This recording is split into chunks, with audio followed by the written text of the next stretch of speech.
자연도 아름답지만은 이 세상이 아름다운 것은 바로 당신 때문입니다. 이렇게 옆 사람하고 인사하겠습니다. 자, 이 세상이 아름다운 것은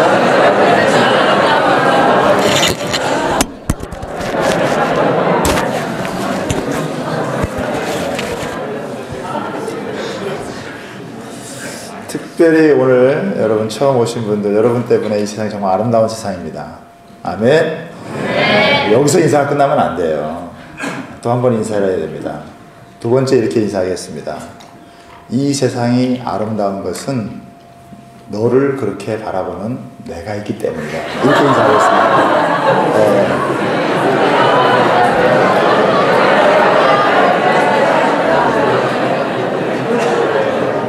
그렇죠? 또 여기서 끝나면 안 돼요. 한 번 더 인사가 있습니다. 세 번째 인사는 뭐냐면은 이렇게 인사하겠습니다. 이 세상이 아름다운 것은 나를 이렇게 만들어주신 예수님 때문입니다. 이렇게 인사하겠습니다. 옆 사람 보고.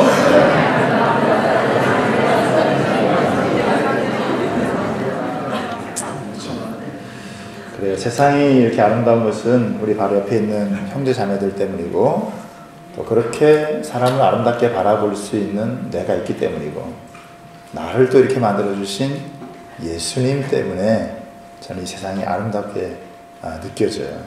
여러분 모두가 그럴 줄 믿습니다. 오늘 특별히 이 자리에 처음 오신 분들 주님의 이름으로 정말 환영합니다. 여러분은 두 가지 면에서 정말 행복한 사람이라고 생각해요.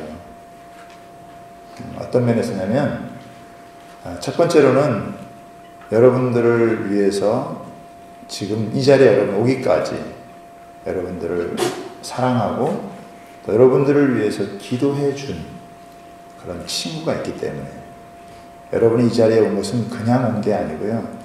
아마 여러분을 초청한 그 친구가 여러분을 정말 사랑하는 마음으로 초청을 했기 때문에, 여러분이 그 친구의 사랑을 받고 있는 사람이기 때문에 여러분은 행복한 사람입니다. 또 하나는 뭐냐면, 그 친구의 마음을 재촉해서 여러분을 이 자리에 올 수 있도록 하신 분이 바로 하나님이시기 때문에, 하나님이 여러분을 사랑하고 계시기 때문에 여러분은 행복한 사람이에요. 잘 모를 수 있지만은 여러분은 적어도 이 두 가지 면에서 굉장히 행복한 사람이다 라고 하는 것을 제가 말씀드리고, 이 참 행복으로 이르는 오늘 이 본문의 말씀을 가지고 6가지 키워드를 가지고 제가 여러분하고 오늘 말씀을 나누도록 하겠습니다.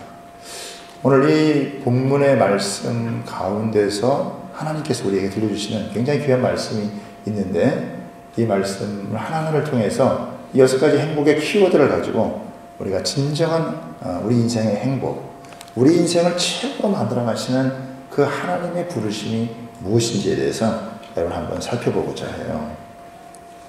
먼저 저를 이제 잠깐 제가 소개를 하면요. 저는 19살 때 예수님을 처음 만났어요. 제 원래 친아버님이 5살 때 돌아가셨는데, 어머니께서 이제 제가 5남매 중에 막내인데, 어머니 저를 키우고 싶으셔가지고 재혼을 하셨어요. 재혼을 하셔서 아버님이 사업을 하시는 가운데 사업이 좀 이렇게 잘 안 풀려서 2번이나 어려움을 겪게 되었어요. 그래서 저희가 이제 이사를 가게 되어졌는데, 경기도 연천이라고 하는 곳에 가서 이제 살았어요. 거기서 살면서 우리 외할아버지가 한에 사셨고, 또 농장을 굉장히 크게 갖고 계셔가지고 그 농장을 이제 관리를 하고 계신 거예요. 제가 이제 중학교쯤 되었을 때 우리 할아버지가 저에게는 우상이었어요. 첫 번째는 의술이 너무 좋으셨고, 인품이 좋으셨고, 체격이 좋으셨고, 그리고 돈이 많으셨고, 그래서 그 군에서 뭐 가장 많은 세금을 낼 정도로 그런 부자셨어요. 그래서 나는 뭐 다른 인생의 목표가 있지 않았고, 나는 우리 할아버지처럼 될 거다라고 하는 그런 꿈을 가지고 중학교 때 이렇게 가졌던 것 같아요. 집이 좀 이렇게 어렵고 힘드니까 나는 우리 할아버지처럼 되면 좋겠다. 그게 저의 그 비전이었고 꿈이었어요. 그러다가 중학교 3학년 때 우리 할아버지께서 갑자기 세상을 떠나시게 되셨어요. 할아버지가 떠나시고 난 다음에 가족들이 그 수많은 재산 때문에 싸움이 벌어졌어요. 그러면서 제가 고민을 하게 되었어요. 사람이 죽으면 모든 것이 다 끝나는구나. 할아버지는 열심히 일을 해서 돈을 벌었지만 그 돈을 그 돈이 자식에게 진정한 행복이 되지 않는구나. 내가 이 땅에서 열심히 살았는데 모든 것이 이렇게 허무하게 끝난다면 내 인생은 과연 뭘까? 이런 고민을 많이 하게 됐어요.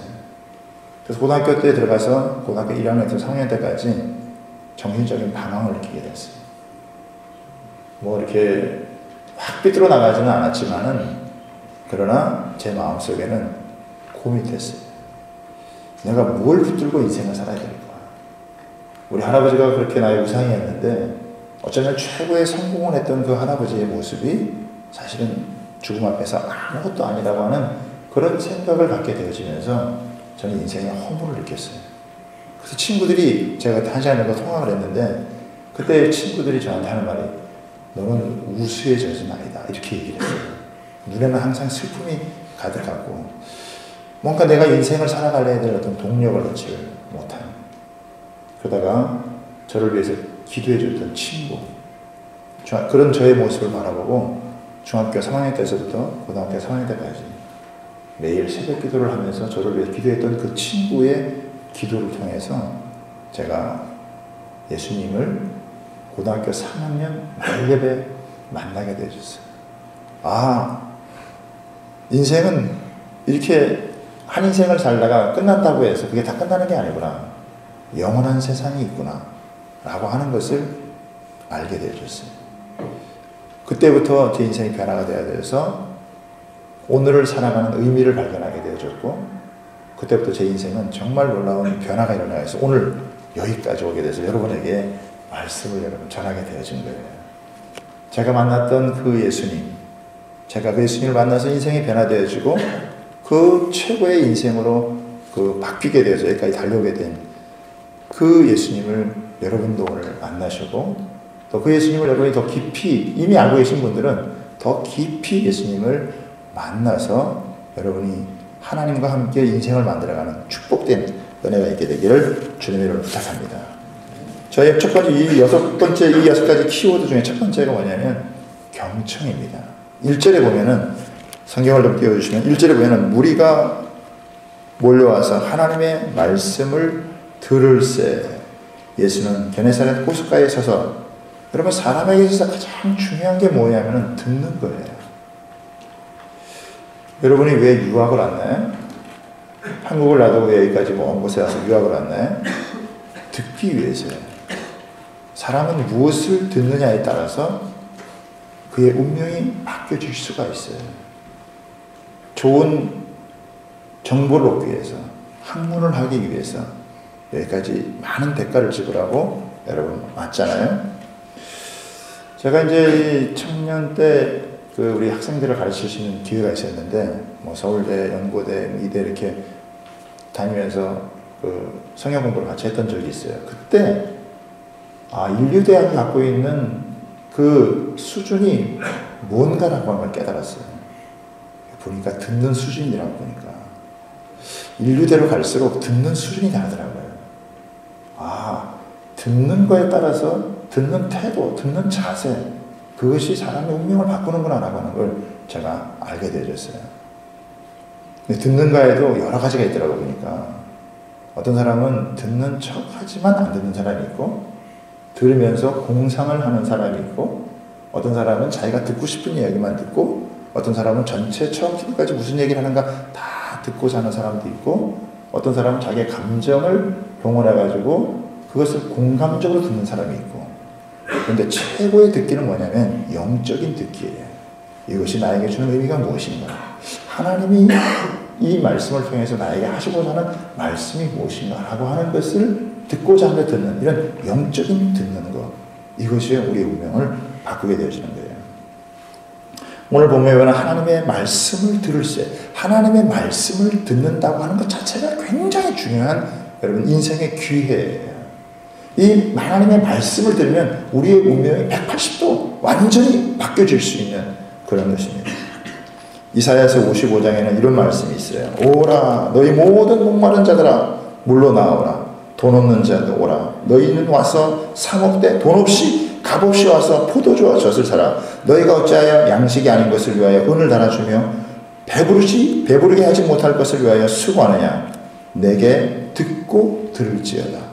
그리하면 너희가 좋은 것을 먹을 것이며 너희 자신들이 기름진 것으로 즐거움을 얻으리라. 너는 귀를 기울이고 내게로 나와 들으라. 그리하면 너희의 영혼이 살리라. 내가 너희를 위하여 영원한 언약을 맺으리니 곧 다윗에게 허락한 확실한 은혜니라. 이스라엘 백성들이 하나님 말씀을 제대로 듣지 못해서 망했어요. 다시 하나님 말씀을 들으면서 그들이 살아났어요. 회복되었어요. 좋은 걸 얻었어요. 그들의 영혼이 살아나고 회복되는 그런 은혜를 얻게 되어졌어요. 인간이 나름대로 연구하고 축적된 그 지식을 여러분 내가 듣는 것도 나의 인생에 굉장한 유익을 줄 수 있지만 하나님의 말씀을 듣는다고 하는 것은 우리 인생을 수평적이 아니라 수직적 상승에 업그레이드 할 수 있는 그런 삶으로 우리 인생을 체인징시켜주는 놀라운 말씀이에요. 그래서 삶과 말씀에 주의하는 자는 좋은 것을 얻을 것이다 라고 이렇게 잠언서가 이야기를 하고 있어요. 여러분이 오늘 이 자리에 오셔서 다른 얘기가 아니라 하나님의 말씀을 들을 수 있다고 하는 자체가 여러분 하나님께서 여러분에 허락하신 굉장한 기회요 축복이라고 하는 사실입니다. 아멘. 두 번째는요, 순종이에요. 이 하나님의 말씀을 듣다가 보면 그 말씀에 내가 반응할 때가 와요. 예수님께서 말씀을 전하신 후에 시몬 베드로라고 하는 사람에게 깊은 데로 가서 그물을 내려라 라고 이렇게 이야기를 하셨어요. 이 하나님의 말씀을 듣다가 보면은 그냥 모든 사람에게 다 얘기하는 것 같은데 거기도 굉장히 많은 사람이 있었거든요. 옹이했다 그러니까 굉장히 많은 사람들이 이렇게 모였어요. 그 말씀을 듣는데 그 말씀을 듣다가 보면 그 말씀이 내 말씀으로 오는 거예요. 아, 저거는 그냥 다른 사람에게 하는 말씀이 아니라 저 말씀은 나에게 하는 것 같다. 저 말씀은 내가 들어야 되는 말씀이다.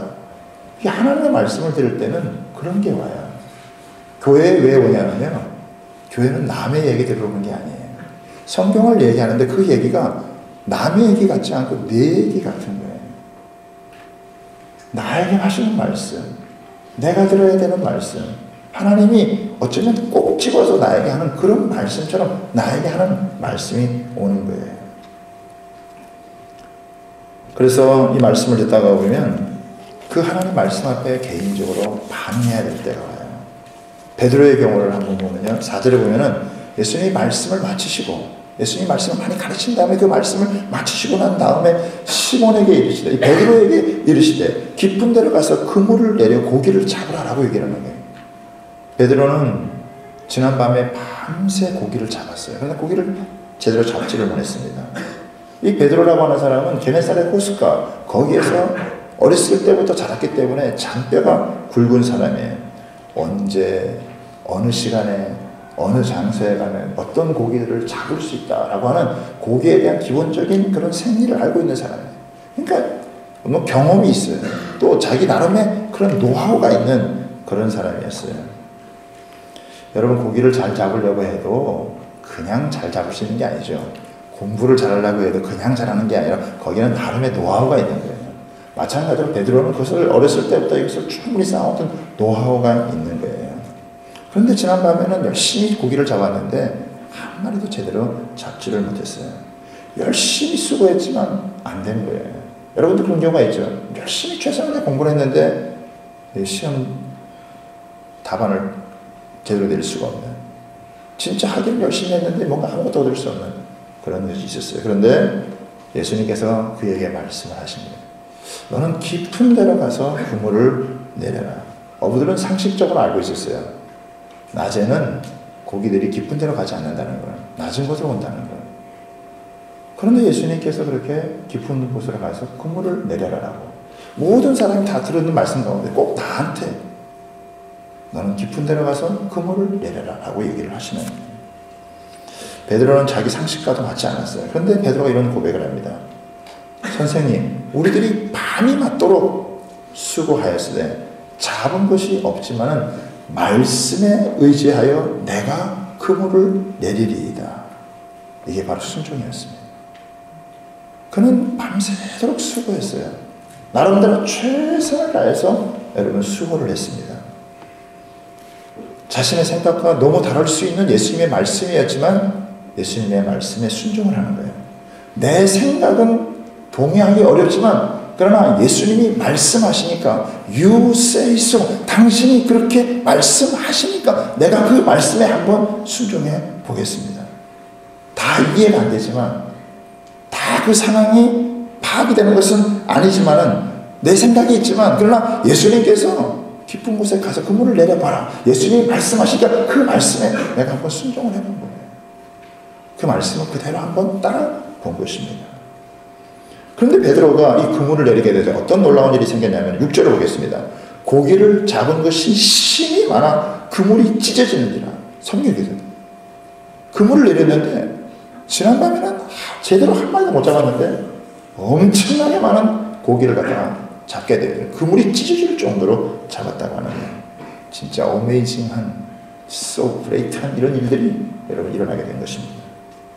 고기가 얼마나 많이 잡혔는지 그물이 막 찢어질 정도로 한 배가 아니라 두 배 가득 짤 정도로 이런 어마어마한 일들이 일어났습니다.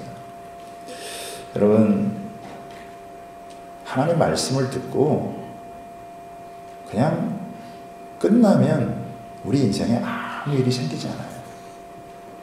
그런데 하나님 말씀을 듣고 내가 그 말씀에 한번 순종해서 그 말씀 그대로 한번 해보면 하나님의 놀라운 역사가 일어나게 되어집니다.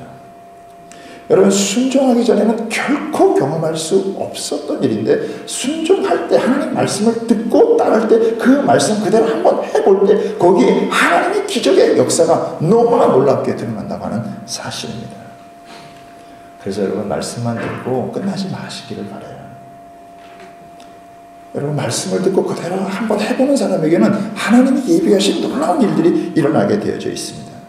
지난밤에는 너무나 큰 실패를 했지만은 그러나 말씀에 제대로 한번 순종하며 나아갈 때 똑같은 바다에서 엄청난 기적의 역사가 드러나게 되어지는 거예요. 우리가 실패한 그곳, 내가 저질렀던 그곳, 거기에서 하나님은 위대한 승리를, 하나님은 너무나 엄청난 일들을 하나님께서는 벌이세요. 밤새도록 수고했지만 빈 배에 하나님께서 가득 채우시는 만선의 기쁨을 누리게 하시는 거예요. 여러분, 우리의 삶에 기적이 없다. 왜 그런지 아세요?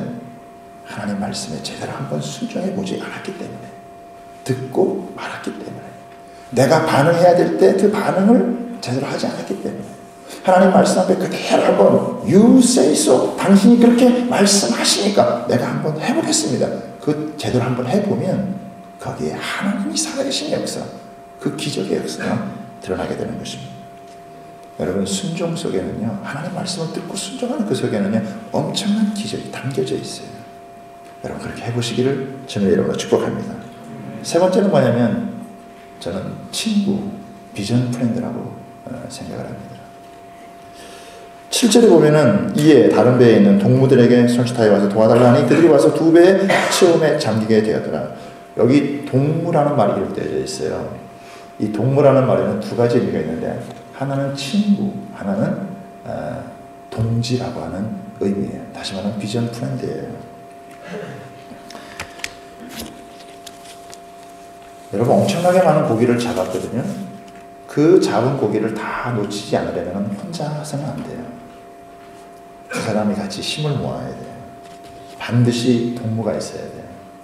우리 인생을 살아가면서 정말 중요한 게 있는데 그게 뭐냐면 바로 비전 프렌드예요. 친구예요. 여러분, 제가 왜 여기까지 오게 되었을까요? 우리 장 목사님 때문이죠. 장 목사님께서 저를 불러줬기 때문에 제가 여기까지 오게 되어진 거예요. 저희는 20년 전에 신학교에 같이 다니면서 기숙사에서 라면도 같이 끓여 먹고 족구도 연락이 하고 공부도 같이 하고 그런 시간을 목사님과 함께 보냈어요.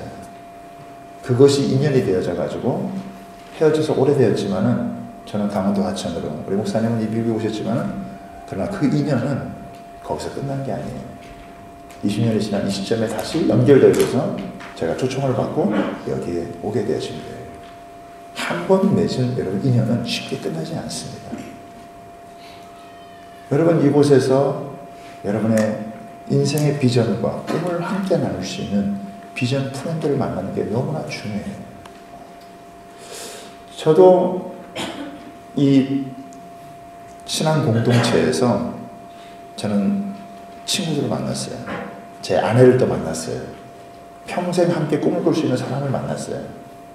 그리고 많은 친구들을 만나서 마음을 나누게 여러분 되어졌어요. 여러분 특별히 공동체 안에서 만남을 가진다라고 하는 게 얼마나 중요한지 몰라요.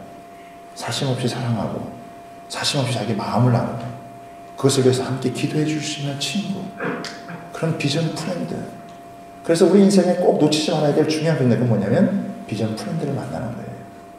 같이 밥을 먹고 같이 공부하고 같이 기도하고 같이 마음을 나눌 수 있는, 정말 다른 모든 걸 놔두고 사심 없이 사랑하고 나눌 수 있는 그런 마음을 가질 수 있는 그런 친구를 얻느냐 얻느냐에 따라서 우리 인생은 너무나 많이 여러분 달라져요.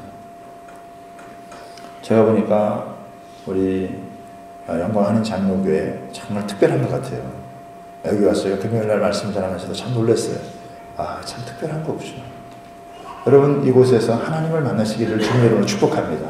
또한 여러분 비전 프렌드를 만날 수 있게 되기를 주님의 이름으로 축복합니다. 같이 시간을 보내세요. 같이 성경 공부하세요. 같이 기도하세요. 같이 예배 생활을 해보세요.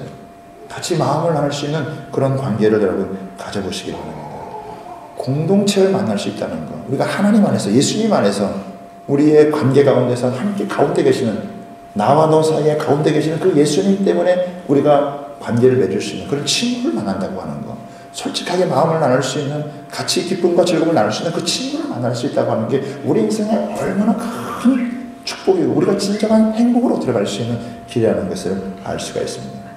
여러분 살다가 보면요, 결코 혼자서는 할 수 없는 일이 있어요. 함께 협력하지 않으면 이룰 수 없는 일들이 있어요. 내가 아무리 뛰어나도 나 혼자서는 결코 이룰 수 없는 일들이 있어요. 친구가 필요해요. 비전 프렌드가 친구예요. 근데 많은 사람들이 다 그런 비전 프렌드를 원한다고 하는 거예요. 다 원해요. 그러나 여러분들은 그런 친구가 되어주시기를 주님의 이름으로 축복합니다. 친구를 바라기만 바라지 말고 여러분 누군가에게 좋은 친구가 되어주세요. 그렇게 친구가 되어주는 사람이 많을 때 아마 이곳에서 여러분의 인생이 더 풍요로워질 것이라고 여러분 믿습니다. 네 번째는 영성이에요. 시몬 베드로가 고기를 그렇게 많이 잡은 다음에 그것을 건져 올라온 다음에 예수님 발 앞에 엎드려서 이렇게 고백합니다. 주여 나를 떠나소서 나는 죄인이로소이다. 여러분 고기를 잡았으니까 기적을 체험했으니까 얼마나 행복해요. 얼마나 좋아요. 이거 팔아가지고 나가면 부자 될 수 있을지도 모르겠어요. 그런데 베드로는 그렇게 하지 아니하고 예수님 발 앞에 와서 고백을 합니다. 예수님 저는 죄인입니다. 저를 떠나소서. 아니 고기를 팔 생각을 하지 않고 예수님 발 앞에 와가지고 그 기적을 체험하고 그 기적 앞에서 놀라지 않고 그 기적을 체험하고 난 다음에 예수님 발 앞에 와가지고 엎드려서 예수님 저는 죄인입니다 라고 하는 걸 고백하는 거예요. 예수님은 어떻게 그 게네사렛 호숫가의 그 밑의 상황을 다 알 수 있었을까? 자기는 아마 수십 년을 지나면서 그 고기를 잡은 경험이 있는데 예수님은 한마디의 말씀으로 깊은 곳에 가서 그물을 내려라 이렇게 말씀을 하셨는데 어떻게 주님은 그걸 다 하셨을까? 자기하고는 예수님이 완전히 다른 분이라고 하는 것을 알게 된 거예요. 전율을 느낀 거죠. 예수님 나하고는 차원이 다른 거구나. 이것을 베드로는 깨달았어요. 기적에 도취되는 사람이 아니라 그 기적 앞에 자기가 얼마나 아무것도 아닌 사람이라는 것을 깨닫게 되어진 거예요. 여러분 하나님을 알지 못하는 것, 예수님을 알지 못하는 게 바로 죄예요. 죄는 다른 게 아니에요. 하나님을 하나님으로 알지 못하는 것, 예수님을 알지 못하는 것, 그분을 제대로 알지 못하는 게 그게 바로 자기의 죄예요. 그래서 그는 그 기적 앞에 예수님 앞에 엎드려서 예수님 저는 죄인입니다 라고 고백합니다. 그래서 그의 고백이 바뀌어요. 5절에 보면은 선생님이요 라고 이렇게 얘기했다가 8절에는 주여라고 바뀌게 되어집니다. 물질적인 풍요 속에서 빈곤을 붓게 된 거예요. 자기가 고기를 많이 잡았지만 그 풍요를 경험했지만 그렇게 자기에게 말씀하시는 예수님이 누군지를 알아보지 못하는 영적인 빈곤함, 베드로는 그것을 보고 있는 거예요. 여러분, 보이는 세계가 다가 아니에요. 눈에 보이는 게 여러분 다가 아니에요. 짐 엘리엇이라고 하는 사람은 이런 얘기를 했어요. 눈에 보이지 않는 것을 위해서 눈에 보이는 것을 포기할 수 있는 사람은 결코 어리석은 사람이 아니다. 여러분, 이 세상은 물질로 풍요하게 넘쳐나는 세상인 것 같아요. 그러나 이 세상을 주신, 이 세상을 허락하신 그 하나님, 그 아들 독생자 예수를 우리에게 주셔서 우리를 구원하신 그 예수님을 알지 못하는 영적인 빈곤함, 그게 너무나 넘쳐나는 세상이에요. 육신의 정욕을 쫓아 살아가지만 자기의 인생의 진정한 자기를 발견하지 못하는, 자신의 자신됨을 알지 못하는 그런 모습. 주여, 저는 죄인이로소이다. 저를 떠나소서. 나하고는 너무나 차원이 다르신 그 예수님을 그는 고백하게 된 거예요. 여러분, 정말 그래요. 기적보다 훨씬 중요한 게 있다면 그 기적을 주신 예수님을 만나는 거예요. 기적보다 더 중요한 것은 기적의 주인공이 누구냐, 기적을 주신 분이 누구냐라고 하는 것을 아는 게 더 중요해요. 기적의 주인공 대신 예수님을 만나게 되어지면 우리의 인생은, 우리의 삶의 매일이 사실은 기적이 이루어져요. 기적이 상식이 되는 그런 삶이 여러분 되어지는 것입니다. 다섯 번째는요, 사명이에요. 10절에 보면 이런 말씀이 있어요. 세베대의 아들로서 시몬의 동업자인 야고보와 요한도 놀랐습니다. 예수께서 시몬에게 이르시되 무서워하지 말라. 이제 그러면 내가 사람을 취하리라. 내가 사람을 취하리라 이게. 예수님은 기적을 경험하고 예수님 발 앞에 엎드려 예수님 저를 떠나달라고 하는 베드로에게 예수님 뭐라고 말하냐면 이제 내가 사람을 취하리라. 베드로는 그동안 산 고기를 잡아서 죽이는 사람이었어요. 그러나 이제 죽어있는 사람을 살리는 사람으로 하나님께서 그를 변화시켜 주세요. 하나님을 떠난 사람들은 영적으로 죽어있는 사람입니다. 영적으로 죽었다고 하는 것은 하나님과 단절되어져 있다라고 하는 사람이에요. 살았지만 죽은 자와 같은데 사람들은 그걸 몰라요. 자신이 절망적인 존재인데 자신이 절망적인 존재라는 것조차 알지 못하는 그런 절망적인 존재가 바로 사람이에요. 어둠의 영에 사로잡혀서, 죽음의 권세에 사로잡혀서, 눈이 멀고 귀가 닫히고 마음이 닫혀서 자신을 지으신 창조주 하나님을 잊어버리고 살아가는 그런 존재들이 바로 사람이에요. 그럼에도 불구하고 그런 자신의 존재를 알지 못하는 그런 영적인 무지한 가운데 살아가는 그런 사람들이에요. 그런데 주님은 베드로에게 너는 이제 사람을 살리는 그런 사람이 될 것이다. 사람을 취하는 사람이 될 것이다. 이게 베드로에게 주어진 사명. 너는 사람을 살리는 사람이 되어줄 것이다. 여러분, 사람의 최고의 행복이 무엇이냐? 자기의 사명을 깨닫는 거예요. 내 인생의 사명이 무엇인지를 아는 거예요. 우리 인생의 최고의 축복이 무엇이냐? 나를 통해서 다른 사람이 축복을 받는 거예요. 나 때문에 다른 사람이 행복해지는 거예요. 나 때문에 다른 사람이 좋아지는 거예요. 여러분, 왜 공부하시나요? 무엇 때문에 공부하시나요? 적어도 여기 있는 여러분들은 내가 공부하는 이것이 나 혼자 먹고 살아가는 것이 아니라 나를 통해 다른 사람이 먹고 살 수 있도록, 나 때문에 다른 사람이 행복해질 수 있도록, 다른 사람이 축복을 얻을 수 있도록 하기 위해 축복의 통로가 되어야 하는 것이죠. 베드로는 진짜 나중에 그런 사람이 되어졌어요. 베드로는 한 번 설교에 3,000명이 주님 앞에 돌아오고 병든 사람을 고치고 심지어 죽은 사람까지 살리는, 진짜 사람을 살리는 하나님의 사람으로 그의 인생이 바뀌어졌어요.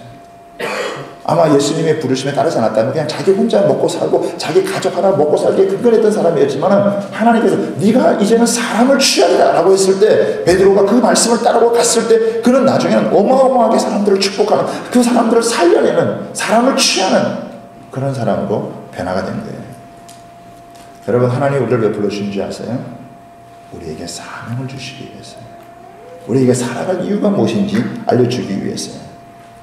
우리가 하나님의 말씀에 순종하고 나아가면 우리가 사람을 살리는 사람, 사람을 취하는 사람, 사람을 건질 수 있는 사람, 이 병들고 망가진 세상을 살릴 수 있는 그런 사람이 되어주는 줄 믿습니다. 자기만을 위해 살던 사람이 자기 인생, 자기만을 위해 살던 그 사람이 변화가 되어서 다른 사람을 위해 살고 다른 사람을 위해 섬길 수 있는, 여기도 그런 분들이 많으시죠. 목자들 조금씩 처음에는 자기를 위해 살던 사람들이 조금씩 변화돼서 다른 사람을 섬기는 게 기쁘고 다른 사람을 행복하게 하는 게 기쁜 그런 사람으로 변화가 되어지는 거예요. 그래서 저는 성경을 읽으면서 제일 제가 마음에 와닿던 구절 중에 하나가 뭐냐면 작은 자가 천을 이루고 약한 자가 강국을 이룬다. 야, 일당백이 아니구나. 일당천이구나. 저는 앞으로요, 제 이름이 이병철이거든요. 가진 건 돈밖에 없는 사람이잖아요. 여러분 세대는 이건희만 알죠. 이건희 아버지가 이병철이에요. 삼성의 창업자. 우리 어머니가 그런 사람들하고 제 이름을 이병철이라고 만들어주는 거예요. 그런데 1000명분을 자기 혼자 먹는 사람이 있고 자기 한 사람을 통해서 1000명을 살리는 사람이 있어요. 저는 이 예수님을 믿고 난 다음에 제가 적어도 작은 자가 천을 이루고 약한 자가 강국을 이룬다는 이 말씀이 저한테 꽂혀가지고 저는 일당천의 역할을 감당하는 사람이 될 걸 제가 확신해요. 또 여러분도 그렇게 될 줄 믿습니다. 우리 옆에 있는 사람 한번 얼굴을 한번 보시고요, 한번 미소를 한번 지어줘 보세요. 그렇죠? 미소를 한번 지어주면 이렇게 인사를 하겠습니다. 당신은 일당천이야, 이렇게 얘기했습니다.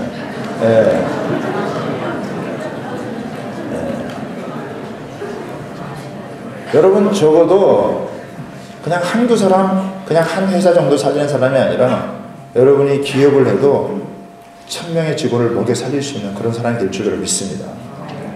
아까 우리 간증하신 분 계시는데요, 저는 하나님께서 가장 적당한 곳을 배치해 줄 거라고 믿습니다. 나보다 나를 더 잘 아시는 분이요, 우리를 가장 적당한 곳에 배치시켜줘요. 그걸 믿으시길 바랍니다. 내가 찾아가는 길이 아니라 하나님이 저를 배치시켜 주십니다. 나를 가장 잘 아시는 분께서 그분에게 맡겨보세요. 그분이 배치시켜 주세요. 그곳에서 일할 때 하나님의 살아계신 역사가 여러분 드러나게 되어집니다. 우리 교회는 정말 작게 시작한 교회거든요. 13평 조그만 3층에서 그 별로 아무도 주목하지 않는 곳에서, 근데 거기서 엄청난 기적의 역사가 일어나기 시작했어요. 하나님 일하시는 역사, 여기서 여러분 얘기하려면 그냥 붕이 한 3박 4일은 해야 되는데 시간이 짧아서 그냥 오늘 아쉽게 통과를 하는 거예요.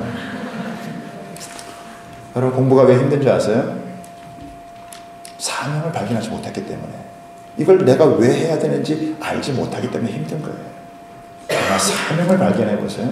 사명을 발견하게 되어지면, 주님이 나에게 사명을 주시면 이것을 통해서 내가 할 일이 무엇인지를 발견하게 되어지면 엄청난 에너지가 여러분 쏟아지게 되어집니다. 저는 사실 예수님 믿기까지 그렇게 열심히 공부한 사람이 아니었어요. 인생의 허물을 겪기 때문에.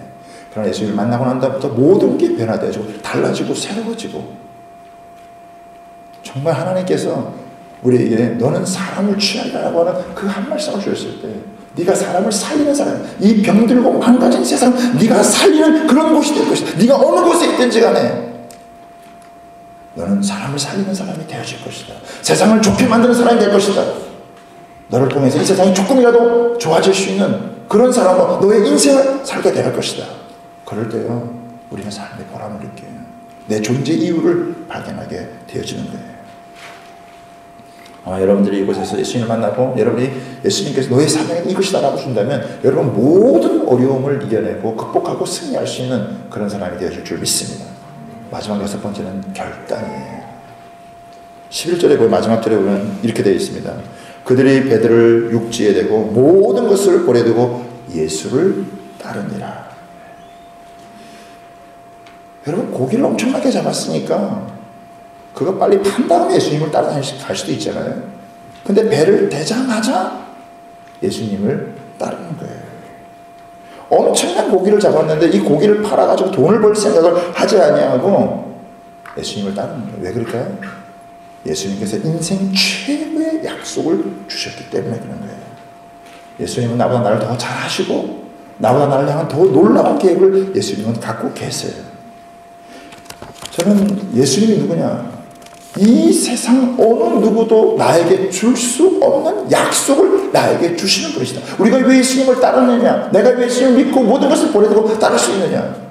내 인생을 향한 최고의 약속을 예수님이 주시기 때문에. 아브라함에게 예수님이 이렇게 제안하셨어요. 너는 너의 고향과 친척과 아비의 집을 떠나서 내가 내게 보여줄 땅으로 가라. 내가 너로 큰 민족을 이루고 내게 복을 주어 내 이름을 찬양하게 하리니 너는 복이 될지라. 너를 축복하는 자에게는 내가 복을 내리고 너를 저주하는 자에게는 내가 저주하니 땅의 모든 족속이 너로 말미암아 복을 얻을 것이다. 천하 만민이 너 때문에 복을 받을 것이다. 이게 하나님의 약속이에요. 이거는 베드로가 상상할 수, 이게 아브라함이 상상할 수 없는 거예요. 내가 할 만한 것을 조금 잘하게 해주는 게 아니에요. 왜 예수님을 따르느냐? 우리가 감히 꿈꿀 수도 없고 감히 상상할 수도 없는 그것을 예수님 우리에게 약속해 주시는 거예요. 아멘. 이런 약속이 없으면요 예수님을 따를 수가 없어요. 예수님 그런 약속을 주십니다. 여러분 너무 놀랍지 않아요? 천하 만민이 너 때문에 복을 받을 것이다. 너 때문에 다른 사람들이 복을 받게 되어질 것이다. 그것이 한두 명이 아니라 천하 만민이라고 할 정도가 75세의 나이에 자식도 없는 사람에게 하나님 이런 약속을 주세요. 나중에는 결국 하나님께서 자식을 주시고 그 자손을 통해서 하나님의 놀라운 역사를 하나님께서 펼쳐가시는 거예요. 여러분 예수님의 말씀을 들어보세요. 어느 누구도 이 세상이 여러분에게 줄 수 없는 그 하나님의 어마어마한 약속이 여러분에게 주어집니다. 그런데 이런 어마어마한 약속이 있다 할지라도 여러분이 반응하지 않으면 아무 소용이 없어요. 그러나 삶의 우선순위를 두고 나아가면 반드시 그 하나님의 놀라운 역사를 체험하게 되야죠. 제가 한 가지만 여러분에게 이야기를 해드릴게요. 필리핀의 어떤 사람 이야기예요. 이 사람은 예수님이 나를 위해서 십자가에 죽어주셨다. 이걸 그냥 내 머리로만 생각하는 거, 내가 머리로만 이렇게, 이게 잘 이해가 안 되는 거예요. 그래서 내가 직접 한번 십자가에 달리는 체험을 내가 한번 해봐야 되겠다. 이런 생각을 한 사람이 있어요. 이런 야무진 생각을 한 사람도 있어요. 여러분, 몬트리올 예수라고 하는 영화를 보면 그런 내용이 약간 나오거든요. 이 사람이 경건의 훈련을 쌓아요. 하나님이 나를 사랑하시고 예수님을 보내주고 예수님이 나를 위해서 십자가에 피 흘려 죽으셨는데 예수님이 십자가에 피 흘려 죽었다고 하는 것은 그 물과 피를 쏟으셨는데 그 물과 피를 쏟았다고 하는 것은 이 속에서부터 심장이 파열되는 고통, 겉으로 육체적인 채찍을 맞으시고 이런 고난을 받은 정도가 아니라 속에서부터 심장이 파열되었을 때 물과 피가 갈려지게 되는 거거든요. 그런 심장의 파열을 당하는 그런 고통을 안고 십자가의 길을 걸으셨는데 나는 그것을 그냥 머리로는 이해하기 어려우니까 내가 한번 직접 경험해야겠다. 그래서 오랜 시간 동안 이 사람이 경건의 훈련을 했어요. 그리고 사순절날 예수님이 고난받으신 그 사순절을 기념을 해가지고 자기 동료들에게 십자가에 자기를 못 박아보라고 직접 그렇게 하게 된 거예요. 저는 정말 그런 사람들이 있어요. 이 사람이 오랜 시간 동안 경건의 훈련을 거친 다음에 십자가의 못을 자기가 달린 거예요. 동료들이 진짜 손에다가 못을 박고 십자가에 세웠습니다. 그런데 자기에게 다가오는 고통이 너무나 커서 그 사람이 거기서 그냥 채 몇 분도 되지 않아서 졸도를 해버렸어요. 그 사람들이 내린 다음에 빨리 수송을 해가지고 병원에서 치료를 하기 시작했습니다. 이 사람이 나중에 깨어났어요.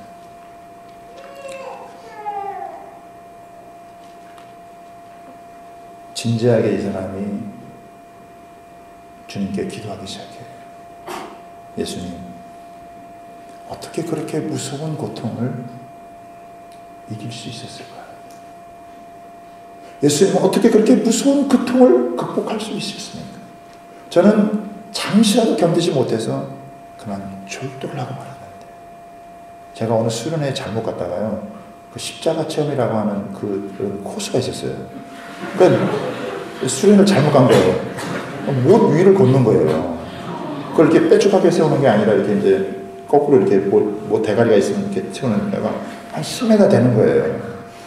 제가 체중이 좀 나가거든요. 이렇게 길어서 이렇게. 이 10m를 걷는데 장난이 아니더라고요. 한 발을 뛰는 게 어려워요. 그리고 줄이 트는 거 여러분 혹시 아세요? 거기 줄이 트는 게 있었는데 내가 목사라서 그런지 이걸 조금 이렇게 좀 약간 세게 한 건지 그래도 봐준 건지 잘 모르겠어요. 그걸 약간 틀었는데 이 줄이가 얼마나 아픈지 제가 한 달 이렇게 힘들게 다녔어요. 근데 다 그렇게 세게 하면 안 했을 거예요. 저는 이제 TV에서 사극에 보면 줄이 트는 거 나오면 그게 뭔지 이해가 가요. 6가지 체험했는데 제가 지금도 잊을 수 없는 주변에. 근데 제가 그때 우리 청년들 데려갔었는데 이게 좀 체격이 많이 나가는 자매가 있었어요. 저는 그 자매가 그렇게 걱정이 됐어요. 주님, 저 자매 예수 안 믿겠다고 하면 그거 안 해도 돼요. 근데 그 자매도 하더라고요. 와, 너무너무 아팠어요. 진짜 그렇게 아픈 건 내 일생에 여러분 처음이었어요. 그런데 기절하진 않았어요. 내 사랑은 기절을 한 거예요. 주님, 어떻게 그렇게 무서운 고통과 아픔을 예수님 참을 수 있으셨어요? 견딜 수 있으셨어요? 여러분, 사람이 너무 고통이 무섭게 다가오면 기절해버리잖아요. 졸도해버리잖아요.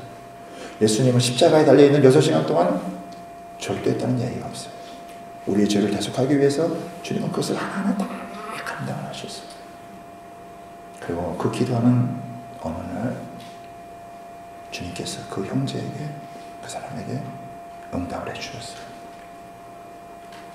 사랑하는 내 아들아, 내가 너를 생각하고 참아. 그 이야기를 듣고 이 사람 눈물이 파스칼이 방세에서 이런 얘기를 해요. 당신이 강해지길 원하십니다. 그러면 사랑하십시오. 사랑은 강하기 때문입니다. 사랑은 자기에게 다가오는 모든 고통을 끌어안고 전진하는 힘이 있는 게 그게 바로 사랑입니다. 여러분, 예수님이 나를 사랑해서 나를 구원하기 위해서 그렇게 하셨다고 한다면 우리가 그 예수님을 믿는 일을 대충 할 수 있을까요? 정말 말씀. 베드로는 모든 것을 버려두고 예수님을 따르게 된 것입니다.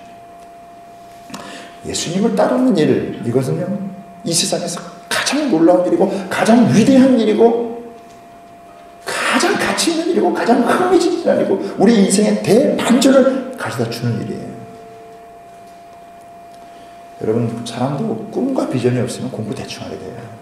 그러나 꿈이 있고 비전이 있는 사람들은 여러분 자기 인생과 삶을 걸어요. 예수님이 목숨을 걸어서 나에게 목숨을 걸었다면 나도 예수님에게 인생을 걸어야 되고 내 목숨을 걸어봐야 되는 거예요. 베드로는 자기 모든 것을 내버려 두고 예수님을 따라간 것입니다. 여러분, 삶의 가장 우선순위를 두어야 되는 거예요. 여러분, 지금까지 예수님 믿어왔죠. 안 믿은 거 아니죠. 그러나 진짜 모든 것을 한번 버려두고 예수님을 믿어봤습니까? 교회 다니죠. 하나님 믿죠. 예수님 믿는다고 하죠.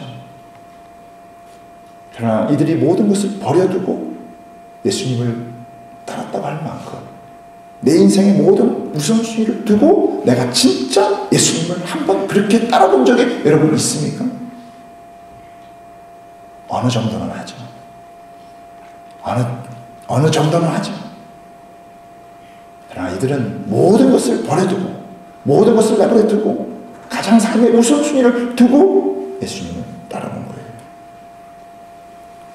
여러분, 하나님을 믿는 것을 대충 믿는데 다른 뭘 제대로 할 수 있을까?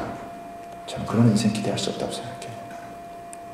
예수님이 나를 구원하시기 위해서 나를 사랑해서 자기 목숨을 걸었듯이 나도 예수님에게 내 삶의 우선순위를 두고 목숨을 걸고 나아가면 모든 게 달라집니다.